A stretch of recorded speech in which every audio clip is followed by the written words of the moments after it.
Secure Guard Security Services. Your trusted security provider. It is normal for security guards to frequently interact with people of various culture, religion, and ethnic backgrounds. That is why guards must be sensitive to differences of each individual and interact with them sensitively. For our last session, we will look on to sensitivity training. Speaking of which, there are many types of prejudice bias. This includes the differences between people, including ethnic background, education, religion, gender, sexual orientation, and physical or mental disabilities. But how can you deal with your biases? Many people have biases, and although it may be preferable for you to not have any bias towards anyone, still a person can be an effective security officer when you are aware of your biases and work hard to not let them influence you in your job. As a security guard, you may encounter people with special needs and should offer assistance and be sensitive to their disabilities. You must avoid jumping to conclusions about people's behavior due to physical or mental illnesses and work hard to overcome any biases they may have towards people with disabilities. Next up will be recognizing the impact of mental, physical, cultural, and sexual differences on situational dynamics. We discussed earlier on the previous video on how important it is for a security officer to communicate effectively and the steps to minimize misunderstandings, especially when differences between people has the highest potential for miscommunication, which is why you need to learn how to be sensitive when dealing with a person. Now, let's talk about the use of force theory.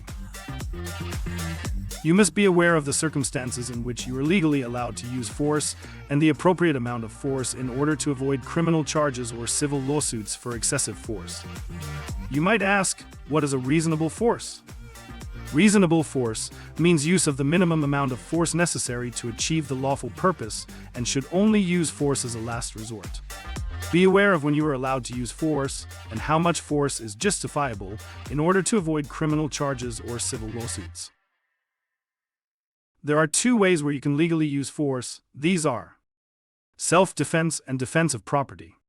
And according to popular use of force models, there are 5 basic categories of force, such as presence, communication, physical control, intermediate weapons, and lastly, lethal force. In any case that you might come into using a force, you must assess the situation first, so you can avoid using excessive force. Let's define the following. First, positional asphyxia. Positional asphyxia is sometimes those individuals who are under arrest and can suddenly die while in custody, even if the force used during the arrest was not lethal. Second will be excited delirium. You should be aware of the signs of excited delirium, which include agitation, high temperature, and bizarre behavior, and consider whether it is best to continue restraining the person or stop restraining them. You should also avoid agitating or exciting the person. And lastly, dealing with stress and maintaining composure. Remain calm and avoid letting your emotions to control your actions when using force. Understanding the laws and justifiable force in a situation can help maintain composure in stressful situations. Congratulations on completing the digital training course. You have reached a significant milestone in your professional development and have equipped yourself with valuable skills and knowledge in the field of security. As you embark on this new journey, remember that your role as a security professional carries great responsibility.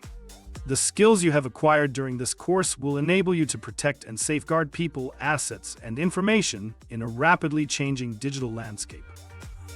As you move forward, remember the importance of integrity, professionalism, and vigilance in your work. Thank you for watching our digital training course for Secure Guard, your trusted security service provider.